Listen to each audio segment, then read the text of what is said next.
What's up, everybody? How we doing? Got a beautiful day, Saturday morning here in good old Charlotte, North Carolina. A little cloudy. I've been trying to do this one for a while. This car ride session talking about color. One of the actually several of the comments were, color. Like, how do you do color? And it's such a simple thing and a broad thing at the same time, because you can really dive into color theory and how, like, what color looks good live, what color looks good on camera. Different cameras respond to color very differently. And not only that, but you have the color live, and then you have whatever the camera does to the color, and then whatever shows up on your screens, which might be LED, might be projection, and those might all be very different. Particularly on, I've seen blues look like purples, I've seen reds look like oranges, oranges look like a deep amber. So it's like, how do you manage all of that? And so it's like, well, what colors do you use? Well, how do you manage all of the different colors on all of the different surfaces and all the different screens? Some screens are in your room, some screens aren't in your room. What do you prioritize? So it's, color is just a very broad thing to talk about, but it's also simple. It's like, well, blue, red, those, there's certain colors that go together, and understanding color theory and, having an idea of, like, okay, magenta and cyan go together pretty well, or magenta and teal. Red and green is Christmas, so try to only use that in December, or don't use it at all ever again. So there's different color combinations that work really well together, and there's color combinations that don't. And depending on the context, the ones that typically don't work together might work together. The other thing that you have to keep in mind too is there's color coming from visuals if you use visuals during your worship experience.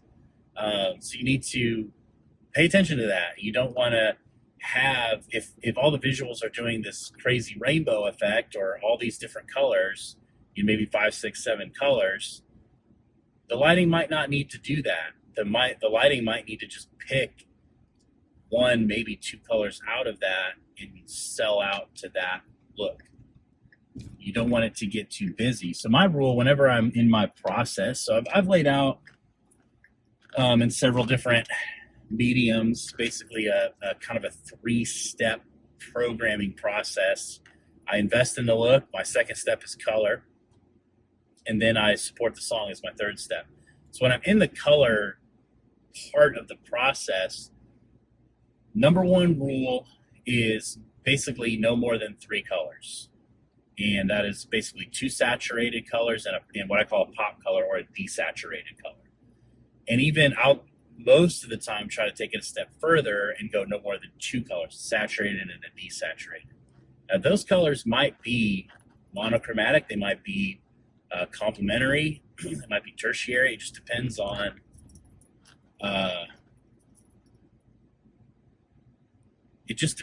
on what content is doing, and I really like to see how different colors affect the room in its entirety.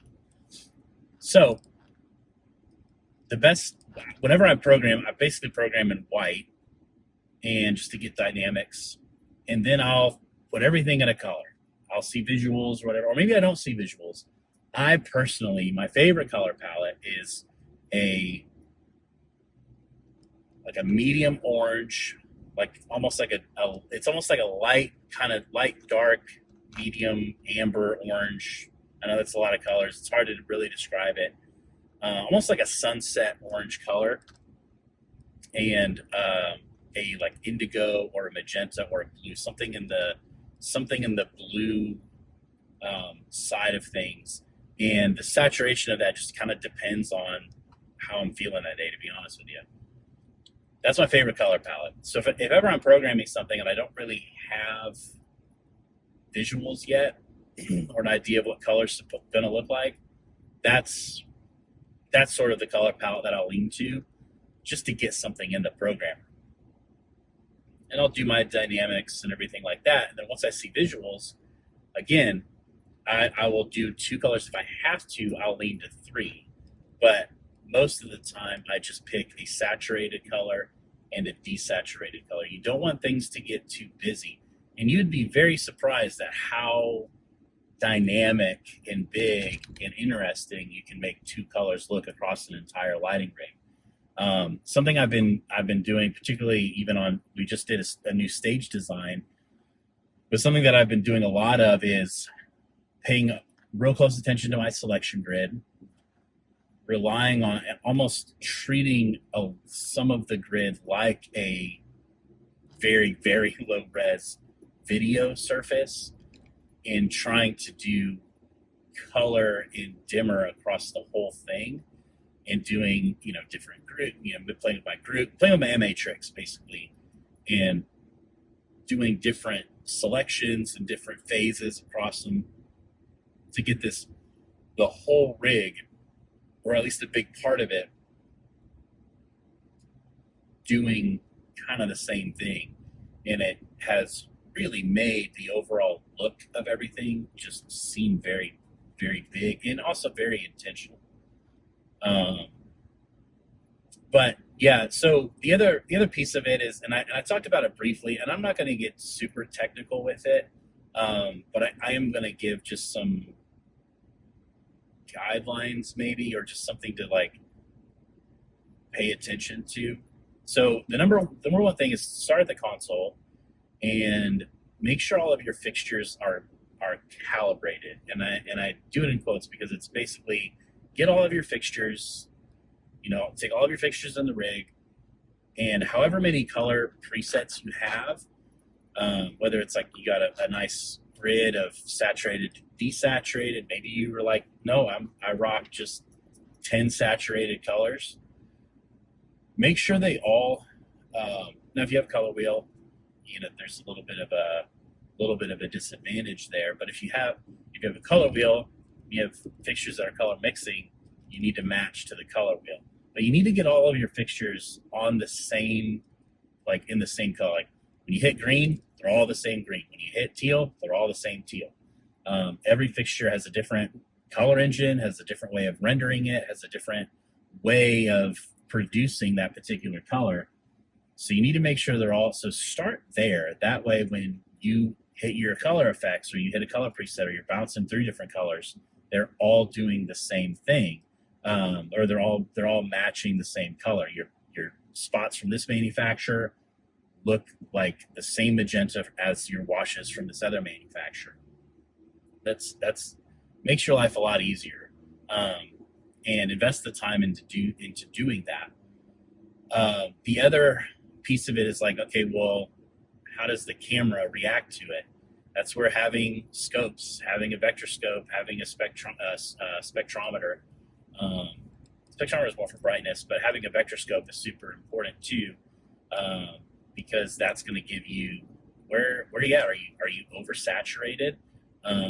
And it'll help you get to a place where you know what your cameras are doing and how they're responding to certain colors.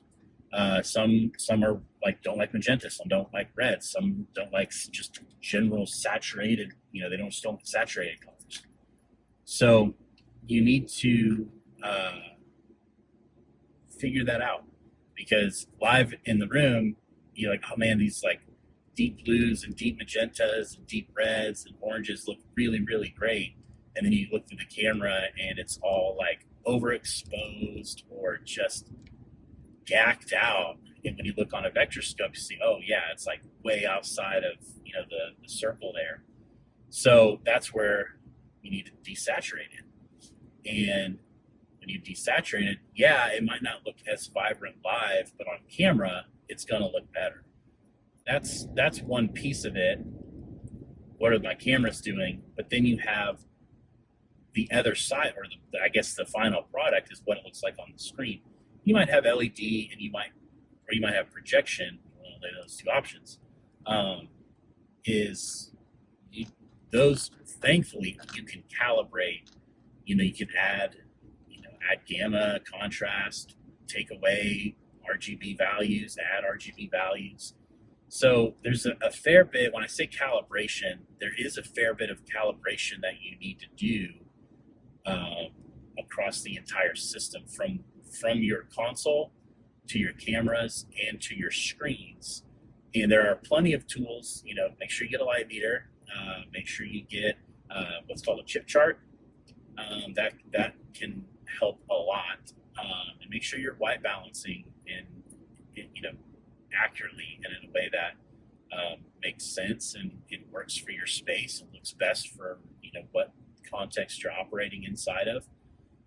And then getting scopes, getting a waveform monitor that has spectroscope, spectrometer on it, so that way you can or spectrograph, spectrometer, so that way you can know exactly what is happening. What the lights are doing when they're hitting the stage, what the camera is seeing, and then what necessary adjustments you need to make. Because if you're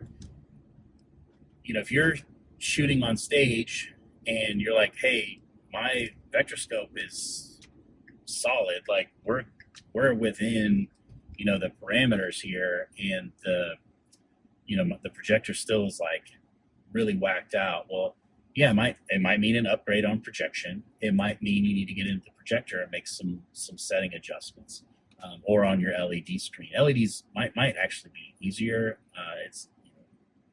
I do not like video.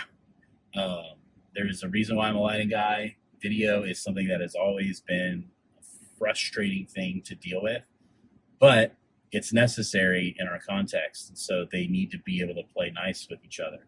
So there is a fair bit of calibration that you need to do across the entire system. And yes, it does require, either the rental or the purchase of measuring devices. And that's how you're going to, know exactly what you're doing, exactly what you're getting, and what the lights are doing in the camera, and even how the camera is translating onto your screens.